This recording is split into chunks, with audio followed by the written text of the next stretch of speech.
Welcome to another deep dive. This time it's all about words.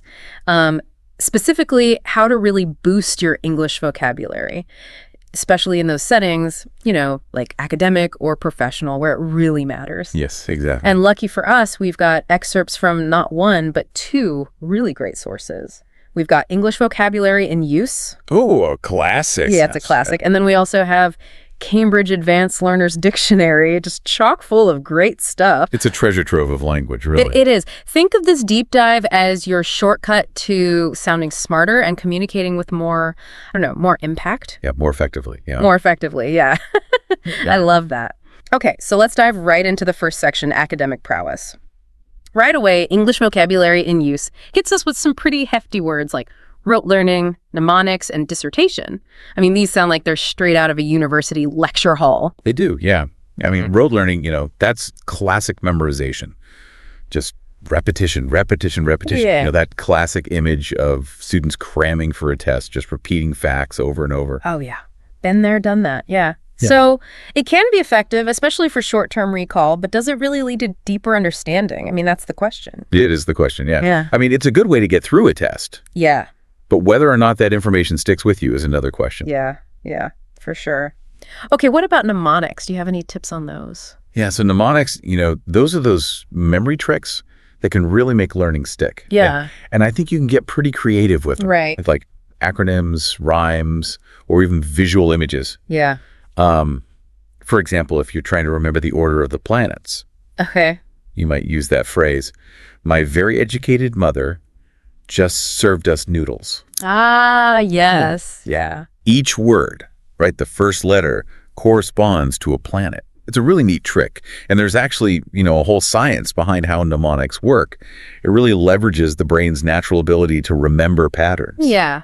It's fascinating, right? I'm curious, though. Do you think some mnemonic techniques work better for different people? Probably. I mean, I would imagine. Yeah. Like different learning styles and all that. Yeah. Okay, let's move on to dissertation.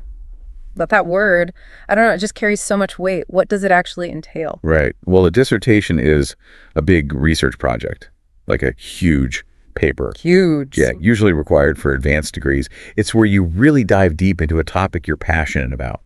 Formulate a research question, do a deep dive into all the existing research, gather your own data, analyze it all, and then present everything you've learned in this big, long document. It's a huge undertaking. It sounds like it, yeah. And I bet it's a pretty intimidating process for most people. It can be, Yeah. but also really rewarding. Yeah, you come out of it like an expert, right, in whatever you focused on. Exactly. Yeah. That's pretty cool.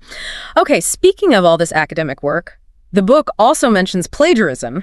And I know you hear about that all the time, but why is it such a big deal? I mean, a serious offense. It really is. Yeah. Because, plagiarism is basically stealing Someone's words. stealing someone else's work and ideas and pretending they're yours, without giving them proper credit. It's basically academic dishonesty.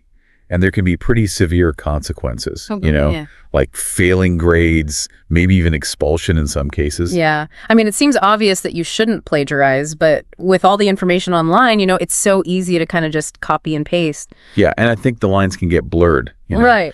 But the book really emphasizes like how important it is to always cite your sources Right. very carefully. Always give credit where credit is due. Okay. I love this phrase that the book uses, bury yourself in your books. It paints such a picture. It does. Are there other idioms like this that you know of that kind of capture that feeling? Yeah, there are a few. You could say someone knows a subject inside and out, meaning they have a really deep understanding. Yeah. Or you might say they're burning the midnight oil. Oh, yeah. Staying up late. Yeah, exactly. Pulling all-nighters. And I think those idioms, they add a little bit of color to the language. They do. And it makes all those long study sessions a bit more, relatable. Yeah, less daunting maybe. Right. Okay, before we move on, I want to ask you about open educational resources. The book highlights this. What exactly are they and why are they so important now? So open educational resources, or OER, are these materials that are free. Free. Yeah, they're free for anyone to use, to adapt. That's amazing. Yeah, and that could be textbooks, videos, lecture notes. Wow. Yeah, and it's a really big deal because it makes education accessible to more people, Yeah. regardless of where they live or how much money they have. Yeah. And this aligns with, the huge growth we've seen in online learning. It's such a cool concept, and it seems like they would be super valuable for people who are, lifelong learners who want to keep learning. Yeah, definitely. I don't know about you, but I already feel like my academic vocabulary is getting a boost. I know, right? It's amazing how quickly you can start using these words. All right, so we've conquered the academic world, but now let's talk about the professional world. I mean, that can be a whole other beast. It can be, yeah. It's got its own challenges, that's for sure. Yeah, and its own vocabulary, too. Oh, absolutely. That's where our next section comes in, navigating the professional world. Yeah. And English vocabulary in use really delivers here. It does, yeah. We're talking words like lucrative, red tape, and even takeover. Those terms you always hear in like the business news and stuff. Exactly. Okay, so lucrative, I mean, that has a nice ring to it, right? We all want a career that's, financially rewarding. Right, of course. Yeah. Yeah. I mean, who doesn't want to make good money? Exactly. But is that all it takes to have a successful career? I mean, what about things like work-life balance or, making a positive impact or even just, pursuing your passion? Right. Those are all important too. Yeah. I mean, a lucrative career might bring financial security, but it doesn't guarantee you'll be happy or fulfilled. Mm-hmm. It really is all about finding that balance. Right. The balance. Yeah. Okay. What about red tape? That doesn't sound quite as fun. What is that? Yeah, no, red tape is basically all that bureaucratic stuff, like all the paperwork and regulations, the hoops you have to jump through just to get anything done. I can imagine. Whether you're working in like a big company or even just trying to start your own business. Well, yeah. You got to learn how to deal with red tape. It's everywhere. Oh, for sure. Okay, how about takeover? That sounds kind of, intense. Yeah, it can be. But takeover is when one company takes control of another. And yeah, that can be a pretty big deal. It can sometimes be a friendly thing. Like a merger. Yeah, a merger, where the companies agree to join forces. But other times, it can be hostile. Oh, wow. Like a corporate battle. Yeah, exactly. Okay. One company might try to aggressively take over another one. So it's important, to understand how that whole dynamic works, because it can give you insights into market trends and how companies are valued, even the personalities of the leaders involved. Yeah, that's fascinating. So I guess takeover can mean different things depending on the situation. Okay, the book also talks about professional development, which is something that a lot of people probably don't think about. So why is that so important, especially in today's world? Because things are changing all the time. Yeah. Professional development is all about investing in your own skills. It's about keeping up with what's new. Right. And, it could be taking courses, going to conferences, finding mentors, whatever it takes. The book stresses that it's not just about getting the job, but it's about constantly growing your skills and knowledge. Staying ahead of the game. Yeah, exactly. Makes you more valuable. Yeah, totally. Now, there is this one section in English vocabulary in use that really grabbed my attention. They talk about positive and negative personality traits, like charming versus cunning. They even use the Chinese zodiac animal descriptions. Oh, yeah, that's a fun section. It is. And it really made me think about how we perceive people in the workplace. Right, and how the same trait can be seen in different ways depending on the context. Yeah. Like if someone is shrewd, are they a savvy negotiator, or are they manipulative? It's all about understanding those subtleties. The nuances. Exactly. Okay, one last term I wanted to touch on before we move on is glass ceiling.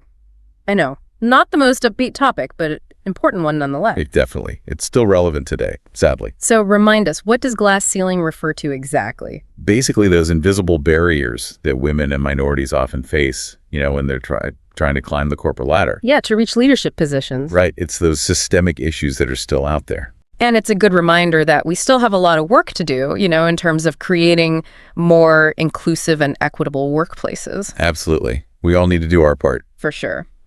Okay, let's shift gears a bit now and talk about how vocabulary goes beyond just these specific fields like academics and business. I mean, words are everywhere, right? Oh, yeah. Yeah, for sure.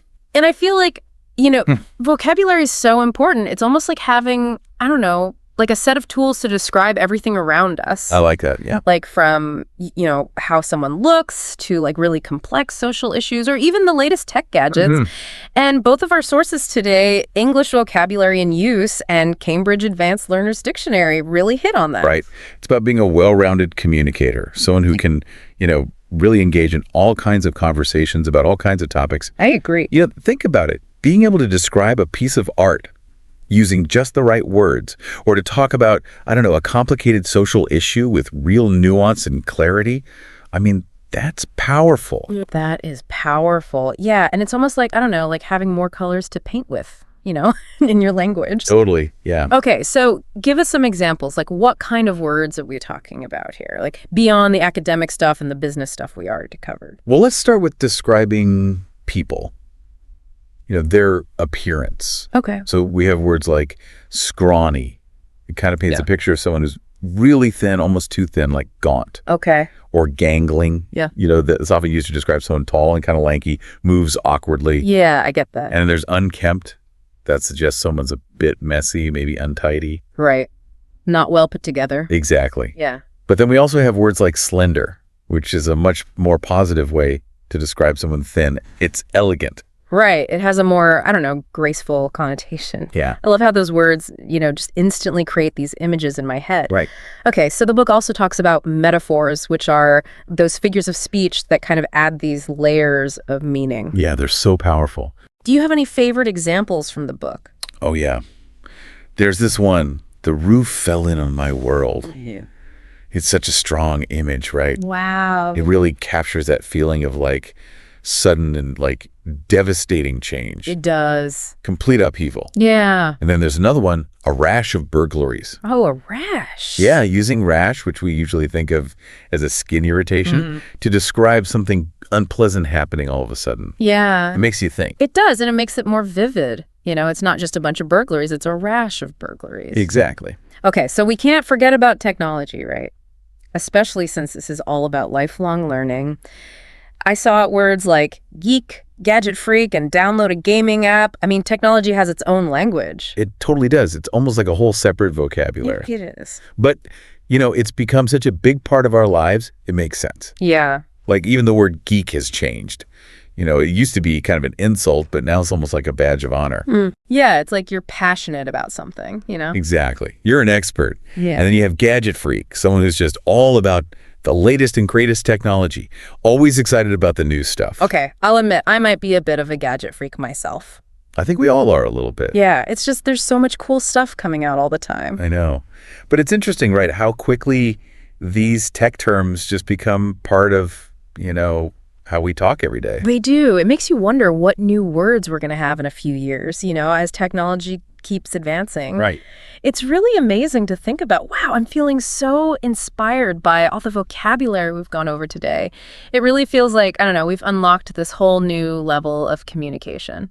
And remember, this is just a taste. There's so much more out there. Yeah. We really encourage you to explore these sources more on your own and just keep expanding your vocabulary. Yeah.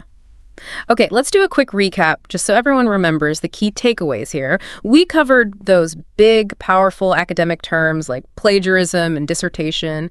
Then we moved on to the business world, lucrative, takeover, and of course, all those colorful everyday words and phrases like, remember those metaphors? The good ones. I love those. I say yes.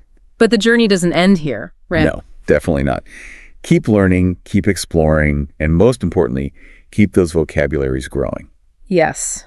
But before we wrap up, we want to leave you with something to think about. A little challenge. Think about a recent news headline. Okay, now, how would you describe it, but using the vocabulary we've talked about today? Was it sensational? Was it chilling? Was it thought-provoking? Use your new words, and look at the world in a new way. That's what it's all about. It is. Okay, thanks for joining us for this deep dive into the world of words. Keep learning, keep exploring, and until next time, happy wordsmithing. Hey everyone, welcome back. You know how sometimes you hear a phrase and it's like, wait, what does that even mean? Like it's a secret code. Exactly. Well, today we're cracking those codes, diving deep into English idioms. Some of the most colorful and puzzling parts of the language. Absolutely. Whether you're brushing up on your English skills or just love a good word puzzle, get ready for some aha moments. Because we're going beyond just definitions. Oh yeah, we're going to uncover origins, explore the imagery, and figure out why these phrases have stuck around for so long. Some of them for centuries. Our source material is this PDF packed with idioms. It's from, get this, inexam.com, so it sounds like it's for like test prep or something. Interesting. It's organized alphabetically too, from a bird in the hand to start from scratch. So we can really see the sheer volume of idioms we use every day without even realizing it. It is remarkable, isn't it? Okay, let's jump right in. This first one always paints such a vivid picture in my mind. A bird in the hand is worth two in the bush. It's so intuitive, but where does this idea even come from? Well, the origins are a bit unclear, but some people think it might have roots in hunting or falconry. Ah, okay, so like back when a bird in hand was a guaranteed meal. Exactly. And even today, it speaks to that human tendency to avoid risks, We often choose certainty over the potential for something bigger. Wow, it's like you see that everywhere, from investing to just everyday choices. Absolutely. Okay, speaking of profound life lessons, how about a taste of your own medicine? Oh, that one's got some karmic justice vibes for sure. Right, like you reap what you sow. Exactly. It's about experiencing the consequences of your own actions, understanding how what you do affects others. Shakespeare used this idiom a lot, didn't he? He did. And you hear it on playgrounds too. It's timeless. All right, this next one always throws me off. Break a leg. Who wishes someone bad luck before performance? But that's the beauty of it. In the theater world, there are tons of superstitions. Oh, right. Like it's actually bad luck to say good luck directly. Exactly. It might come from this old belief in mischievous spirits, so break a leg was a way to outsmart them. Wow, so it's like reverse psychology for good luck. That's fascinating. Which makes me wonder, how did spill the beans become our go-to phrase for revealing secrets? But one's a real mystery, honestly. Yeah. Some people connect it to ancient voting with beans. Oh, like if you spilled the container, it would reveal the result. Exactly. Others point to ancient Greek storytelling rituals. Yeah. It's wild how language evolves, right? It really is. Some phrases stick around, some fade away, but spill the beans just has that perfect image, those beans scattering everywhere. It does capture that chaos of a secret getting out. All right, switching gears a bit, bite the bullet. That imagery. Ouch. Yeah, the origin is pretty gruesome, actually. It comes from battlefield surgery. Wait, really? Yep. Back before anesthesia, soldiers would bite down on a bullet to deal with the pain during surgery. Oh, wow. So it's about facing something difficult head on, even if it's going to be unpleasant. Exactly. We all have those bite the bullet moments, that presentation you're not prepared for, that awkward conversation you need to have. Don't remind me. Okay, on a lighter note, raining cats and dogs. I mean, did someone actually see animals falling from the sky? Probably not. One theory is that it comes from a time when heavy rain would wash animals off roofs. Oh, so just imagine seeing that in the streets. Crazy. Right. Another theory ties it to Norse mythology. The dog is associated with wind and the cat with storms. Wow, so even our most outlandish expressions can have these really deep roots. Okay, this next one is one of my favorites. Once in a blue moon.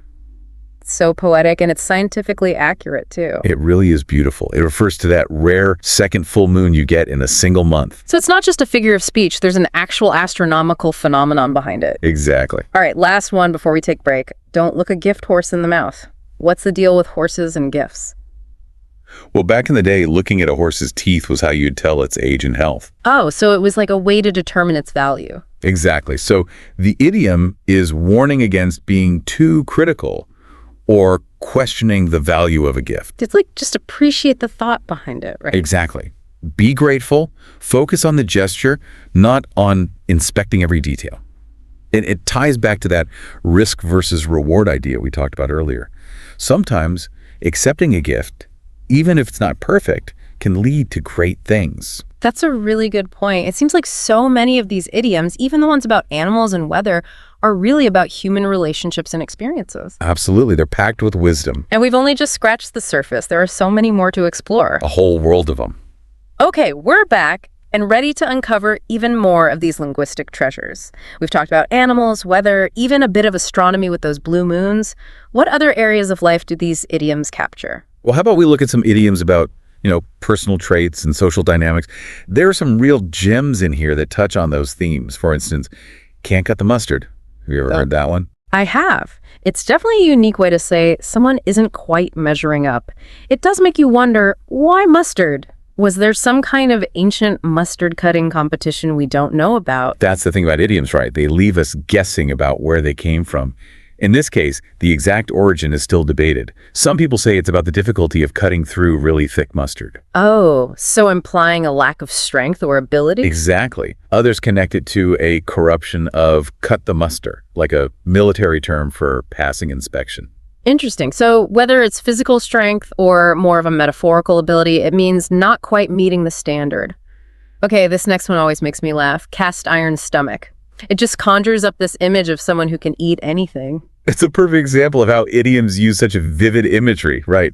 A stomach so strong, nothing could upset it. I'll admit I'm more of a follow the food safety guidelines kind of person, but I do admire those who can just eat with abandon. Speaking of taking chances, what about close but no cigar? It always makes me think of those carnival games. Oh, absolutely. You're so close to winning the big prize, but you just miss. Yeah. And you're right on the mark with the carnival connection. The origin is probably from those old-time carnivals where cigars were prizes. So you played the game well, but no victory cigar for you. It's a good reminder that sometimes even our best efforts don't quite get us what we want. But hey, at least we got to play the game, right? Okay, this next idiom, I have to ask about the story behind it. Cock and bull story. It sounds like something straight out of a tall tale. It really does. It's a colorful way to describe a story that's just unbelievable, maybe even outlandish. And as with so many idioms, there are a few different theories about where it comes from. One theory points to a 16th century town in England. There were these two inns, the cock and the bull. Oh, and I bet the patrons were known for telling some pretty wild stories. Exactly. Another theory connects it to one of Aesop's fables about a rooster who claims to have laid an egg. Huh. So whether it's a pub full of storytellers or a rooster with an inflated ego, it's all about stretching the truth. Okay, this next idiom always strikes me as so powerful. Come hell or high water. It just conveys this sense of pure determination. Doesn't it? Like an unyielding commitment to do something, no matter what obstacles are in the way. And that imagery, facing the most extreme conditions imaginable. It's like saying, I'm not giving up no matter what. There's a certain heroism to that kind of attitude. Speaking of powerful emotions, what about crack someone up? I always picture someone laughing so hard it's almost painful. Right, like uncontrollable laughter. Yeah. The crack might refer to the sound of a whip, suggesting something sudden and sharp. Oh, or maybe it's related to cracking a smile, which then turns into full-blown laughter. That's a good point. Either way, it's a perfect description of that feeling when you just can't stop laughing, even if your sides are aching. All right, dark horse, this one pops up a lot in competitions and elections. It does, and it always adds that element of suspense, right? Like, who is this unexpected contender? The underdog, who emerges from the shadows and surprises everyone. It comes from horse racing, where a dark horse is a horse whose potential is unknown, so it's a wild card. It's a good reminder that sometimes the most underestimated people have the most potential. Okay, this next one's a bit sensitive, but I've always been curious. Dead ringer. It's such a strong way to emphasize a resemblance. It is. It suggests an uncanny likeness, almost like an exact duplicate. The exact origin is a bit murky, but some think it might be connected to 19th century slang for a counterfeit coin. Oh, so like a fake, that's so good. It's indistinguishable from the real thing. Exactly. Or even a ghost. So whether it's about looking alike or being a perfect replacement, it emphasizes that undeniable similarity. Okay, switching gears a bit, devil's advocate. This one's often used in debates. It is, and it seems like it could have negative connotations, but I've always seen it as a valuable tool for critical thinking. Me too. It's not about being argumentative just for the sake of it. It's more about taking a position you might not actually believe in. To challenge assumptions and expose weaknesses and ultimately have a more thorough discussion. Exactly. It ensures all perspectives are considered, even the unpopular ones. Okay, let's move on to something lighter. Dog days of summer. Just hearing it makes me feel the heat. Right. It instantly makes me think of those scorching hot days when even the dogs are looking for shade. And you know, it's not just about lazy summer days. It actually has astronomical origins. It comes from ancient Rome, where the dog days coincided with the rising of the star Sirius, which is known as the dog star. Wow, so there's a celestial connection to those hot summer days. Okay, this next idiom always gives me a little bit of anxiety, like a gentle warning against getting ahead of myself. Don't count your chickens before they hatch. It's a classic, isn't it? A reminder to be patient and cautiously optimistic. Don't assume success too early because things don't always go as planned. Right, those metaphorical eggs might not hatch. It's a good lesson in managing expectations and appreciating that the journey is just as important as the destination. Speaking of journeys, I think there's a theme running through a lot of these idioms, like a balance between caution and boldness. That's a great observation. You see it in don't count your chickens and don't look a gift horse, but also in bite the bullet and come hell or high water. Yeah. There's this tension between weighing risks, being mindful of potential pitfalls, but also embracing opportunities and facing challenges head on. It's like these idioms reflect that push and pull we all experience in life. Absolutely. This dance between prudence and courage. And there are so many more idioms to explore that capture these different aspects of human nature. Okay, we're back for our final round of idiom exploration. Feeling pretty energized after that last batch, like I could go for broke on these last few phrases. How about you? Ready for the grand finale? Oh, I'm with you. And going for broke really captures that idea of taking a huge risk, putting it all on the line. Yeah, it's like that all-in bet in poker. High stakes, huge potential rewards, but also big consequences. Okay, this next one always makes me smile. The imagery is so out there.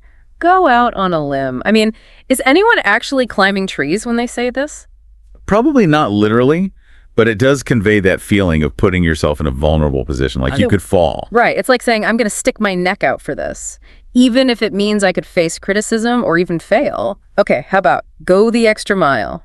I always think of those marathon runners pushing past exhaustion to finish the race. It really embodies that spirit of exceeding expectations, doesn't it? It's about going above and beyond what's required. Like those extra miles, both literally and figuratively, can really make all the difference. It's a reminder that sometimes those small extra efforts can have a big impact. Okay, this next idiom always brings this sense of warmth. Good Samaritan. It's like this beacon of hope. It is a lovely phrase. It speaks to that inherent goodness we have as humans, compassion and empathy. And it comes from that biblical parable, the Good Samaritan who helps a stranger in need, no strings attached. It reminds us that even small acts of kindness can make a difference. All right, graveyard shift. Just the name sends chills down my spine. It's definitely got that eerie vibe to it. It refers to those working hours outside the usual 9 to 5, usually overnight. It's like living in a different time zone, a world where day and night are reversed. It's a reminder that the world keeps going even when most of us are asleep. Okay, this next one is a bit cheesy, but always makes me smile. Great minds think alike. It's a lighthearted way to agree with someone, but there's a deeper truth to it too, that desire for connection. Right. Like, hey, we're on the same wavelength. Okay, this next one, I've always wondered, green room. Does it have anything to do with the color green? It does. Historically, green rooms were those waiting areas for performers in theaters. They were often painted green because, they thought green was a calming color. Ah, so like a backstage sanctuary, a place to relax before going on stage. Makes sense. Okay, last one on our list. Gut feeling. This one really speaks to me because I'm a big believer in trusting your instincts. It's that intuition, that deep inner knowing. You just sense something's right or wrong. Yeah, it's like tapping into a deeper level of understanding. Exactly. And sometimes those gut feelings can be so insightful, leading us down paths we wouldn't have even considered otherwise. Wow, we covered so much ground today. From birds in hand to gut feelings, we explored the wild world of English idioms. We unpacked their hidden meanings, their surprising origins, and even touched on some universal truths about being human. So next time you hear an idiom, don't just gloss over it. Take a second to really picture it. Think about its history, and you might be surprised at what you discover. Remember, language is constantly evolving. So keep exploring, keep learning, and keep those idioms flowing. That brings us to the end of another deep dive. Thanks for joining us on this linguistic adventure. Until next time, happy word nerding. All right, everyone get ready, because we are going deep on vocab today. That's right. We're tackling a list of 1,000 common SAT words pulled from an actual study guide. Real deal. But don't worry, we're not going to bore you with every single one. No. We picked out the most interesting, the most surprising to make learning fun and effective. Exactly. And what's so cool about these words is they go way beyond acing a test. They are really the building blocks for, thinking more deeply and communicating more clearly. Exactly. So get ready to line some stories behind these words, discover how they connect, and learn how to use them. All right, let's jump right in with a word that has a story basically baked into its definition, aberration. Okay. Our study guide uses this classic example, the 1918 Red Sox World Series win. Okay, so why was that win an aberration? Well, think about it. Yeah. The Red Sox, they had a history of not winning, shall we say. Yeah. So this victory was a total deviation from the norm, like a blip on their otherwise pretty dismal record. So if you were a diehard Red Sox fan back then, after decades of disappointment, how would you feel even with that surprise win? You'd probably still feel pretty abject. Abject as in completely hopeless, even with that big trophy. Exactly. Abject describes that deep misery and hopelessness. Okay. That feeling that might linger even after a moment of, triumph. Wow. And speaking of powerful emotions, our next word, abhor, this one conjures up a pretty strong image. Yeah, this one made me laugh. It talks about a guy named Oswald who kept kicking himself in the head while playing soccer. Ouch! No wonder he developed an abhorrence for the sport. Yeah, it's a vivid way to illustrate the meaning of abhor, right? It means an intense hatred or loathing, a feeling so strong that you want to get far away from whatever you dislike, just like poor Oswald and probably any soccer ball near him. Now, some of these SAT words might seem simple at first glance, like appropriate, but then you dig a little deeper and you find these nuances. Yeah, it's not just about taking something, the example emphasizes a key element. It's taking something without justification. So it's not like borrowing a pen from a friend. It's more like walking into a store and just taking an item without paying. Exactly. It's that sense of entitlement, the lack of regard for rules or ownership that defines appropriate. Okay, and then there's asylum, a word you might associate with a safe haven, a place of refuge. Right, a refuge. But then, There's another side to that word. yeah, a darker side, asylum can also refer to a place for the insane, a mental institution. And that dual meaning isn't just some historical quirk. It makes you think about the different ways we seek refuge, right? Both physically and mentally. Absolutely. It reminds us that even words with seemingly straightforward meanings can hold really complex and even contradictory ideas. It's true. Okay, so this next section is all about understanding relationships between words. It's like cracking a code that unlocks a deeper level of vocabulary. It is, because words don't exist in isolation, right? They connect and interact with each other just like we do, and recognizing these connections is key for not just the SAT, but for understanding complex ideas in general. So let's start with a word that plays double duty, censure. It can be both a noun and a verb as a noun. It's that expression of disapproval, like the senator faced censure from her colleagues for her controversial remarks. But as a verb, censure takes on a more active role, to formally criticize or reprimand someone. The committee voted to censure the mayor for his unethical conduct. Okay, and then there's cleave, which I think is a master of disguise in the word world. Oh yeah, this is a classic example of context is everything. Cleave can mean to divide or separate the lumberjack, cleaved the log in two with one swing, but it can also mean to stick together tightly. Wait, so it's like saying I'm going to cleave this apple in half, and these two magnets cleave together. Precisely the same word, but opposite meanings. Okay, my brain is getting a workout, and speaking of multiple meanings, compound, another word that wears many hats. Compound can mean to combine or mix, right? The chemist carefully compounded the ingredients, or it can refer to the mixture itself. This cleaning compound is very effective, but then there's the definition that might throw you off a walled or enclosed area. Oh, right. Like the family lived in a sprawling compound on the outskirts of town. Yeah, that one surprised me too. Yeah. It's like taking that idea of combining and enclosing it and applying it to a space. Exactly. So compound takes us from mixing ingredients to seeking refuge in a secure space. It's a word that really spans both the scientific and the everyday. Okay, let's shift gears and explore a category of words I find captivating, visually evocative words. These are words that paint these vivid pictures in your mind, making them not just easier to remember, but more enjoyable to learn. It really does bring language to life, doesn't it? Our brains are wired to remember images more readily than abstract concepts. For example, take the word desiccated, which basically means dried up or dehydrated. The study guide uses a rather striking image, a mummy's skin dry and brittle like paper. Ooh, not the most pleasant image, but definitely memorable. Right, and speaking of visually appealing words, how about diaphanous? Oh, that's a nice one. It talks about sunlight pouring through curtains, giving you that sense of something delicate, almost translucent. Yeah, it evokes this feeling of ethereal beauty, a sense of lightness. Perfect for describing fabrics, light, or even certain atmospheric conditions. No, on the other end of the spectrum, we have effulgent, which just sounds impressive. It does. It rolls off the tongue. Effulgent simply means radiant, shining brightly. The example they use is a shining golden palace. So if diaphanous is a whisper of light, then effulgent is like a burst of brilliance. Beautiful way to put it. That's the power of visually evocative words. Yeah, they really take us beyond simple definitions. Yes, they do. So what does all this mean for you, the eager listener, embarking on this vocab journey with us? It means that we're not just memorizing definitions, we're building connections, exploring nuances, and discovering the fascinating stories behind the words we use every single day. And in the next part of our deep dive, we'll go even deeper, focusing on words that help us understand people and words that add a touch of sophistication to our writing. Stay tuned, because the adventure is just beginning.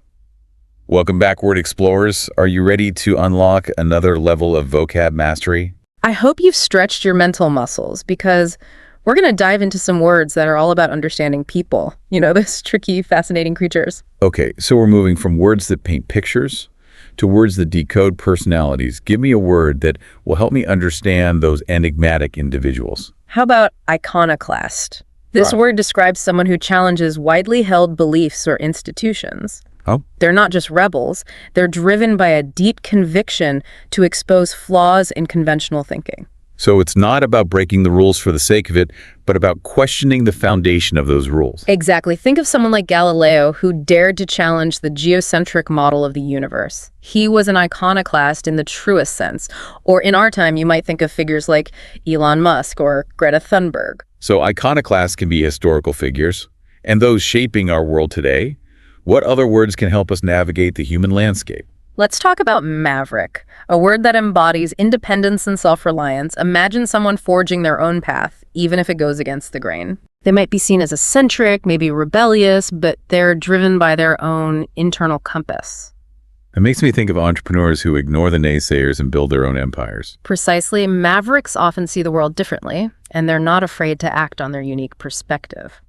Now, let's explore a word that has a bit more of a negative connotation: obsequious. Obsequious. I've definitely heard that one, but I'm not sure I could give you a precise definition. It's one of those words that floats around in my vocabulary. Yeah, it describes someone who is excessively eager to please, or fawning often to the point of being insincere. Okay. Picture someone constantly complimenting their boss, agreeing with everything they say, even fetching their coffee. Yeah. They're trying so hard to please that it's a bit much. Ah, yes. Ooh. The classic sycophant. We've all encountered them. They're so focused on gaining favor that they sacrifice their own dignity. Exactly, and it's that lack of authenticity, that sense of putting on a show, that defines obsequious behavior. This deep dive is really helping me understand not just the definitions, but the subtle shades of meaning they convey. It's like adding depth to our vocabulary. That's the beauty of language, isn't it? It's not just about communicating information, it's about expressing nuances of thought and emotion. And for this next section, we're going to explore words that can elevate your communication, especially when it comes to writing. Ooh, fancy words. I'm Yeah. all ears. Give me an example of a word that can make my writing sparkle. How about grandiloquence? It refers to lofty or pompous language, often used to impress rather than to communicate clearly. Okay. The study guide actually tells this funny story about a student who tried to use all these fancy words in their essay, but it backfired because it sounded forced and unnatural. So it's like trying too hard to sound intelligent, but ending up sounding ridiculous? Exactly. It's a reminder that using sophisticated language is about more than just throwing in big words. It's about understanding their nuances and using them in a way that feels natural. So what's the key to avoiding grandiloquence in our writing? How do we strike that balance between clarity and sophistication? It's about choosing words that fit the tone and purpose of your writing. If you're explaining a complex concept, using precise language can be helpful. But if you're writing a personal narrative, a more conversational style might be better. It's all about knowing your audience. Okay, that makes sense. It's about being intentional with our word choices, not just trying to impress. Now, give me another one of those impressive sounding words that can elevate my writing. How about juxtaposition? This word is especially useful for analyzing literature or art. Okay. It refers to the act of placing two things side by side to compare or contrast them. The example they use is a yellow couch next to a green table. A bold choice. Perhaps not the most aesthetically pleasing combination, but it illustrates the concept. Well, juxtaposition allows us to see the relationship between things more clearly, to understand how they complement or clash. So in an essay, I could juxtapose two contrasting perspectives on an issue. Exactly. It's a powerful tool for critical thinking. Okay, last but not least, give me another one of those SAT words that will make my writing sing something, that will make the graders sit up and take notice. How about mellifluous? which means sweetly flowing or sounding. Mellifluous. It sounds beautiful. Doesn't it? It's often used to describe music or poetry that has a smooth, pleasing rhythm. Okay. You can almost hear the words flowing effortlessly, like honey. I can already imagine using it in an essay. The poet's mellifluous verses captivated the audience. Perfect. You've captured the essence of mellifluous. This is incredible. We're not just learning words. We're discovering new ways to think, to express ourselves, to connect with the world around us. And that's the true power of language, isn't it? It's a tool for growth, connection, understanding. Okay. I'm feeling energized and inspired to keep expanding my vocabulary. But for now, let's take a quick break, and we'll be back soon to wrap up our SAT vocabulary adventure. Welcome back, everyone. We've journeyed through words that tell stories, words that reveal character, and words that simply sound beautiful. It has been quite the adventure. It really has, and I hope you're starting to see these SAT words not as just hurdles to clear, but as valuable tools that you can use in your life. Absolutely. But before we wrap up our deep dive, let's reflect on what we've learned. What are some key takeaways you think our listeners should keep in mind? Well, I think the biggest takeaway is that words have power. They can really shape our thoughts, our emotions, even our actions. And when you expand your vocabulary, you're not just memorizing definitions. You're expanding your ability to think, to understand, and to express yourself. It's so true. It's like we're not just adding words to our dictionary, but adding tools to our toolbox, tools we can use to build better arguments, tell more compelling stories, even connect with others. And remember, building vocabulary is a lifelong pursuit. It's not about cramming for a test. It's about cultivating a love of language. Now, before we let our listeners go, I want to revisit one of the words we discussed earlier, maverick. Remember that word? The one that embodies independence and nonconformity? Yes, the individual who charts their own course, who isn't afraid to challenge the status quo. Well, I have a question for you, dear listener. What area of your life could benefit from a little more maverick thinking? Ooh, that's a good one. Is there a project you've been putting off because you're afraid of what others might think, a belief you hold that you haven't fully examined, or a passion you've been neglecting? Maybe it's time to channel your inner maverick. Yeah. And embrace a new perspective, a new challenge. Who knows, you might just inspire others to do the same. So as we conclude our deep dive into the world of SAT vocabulary, remember, words are more than just tools for communication. They're keys that unlock new realms of understanding and possibility. Keep exploring, keep questioning, keep expanding your vocabulary. You might be surprised by what you discover both about language and about yourself. Until next time, happy wordsmithing.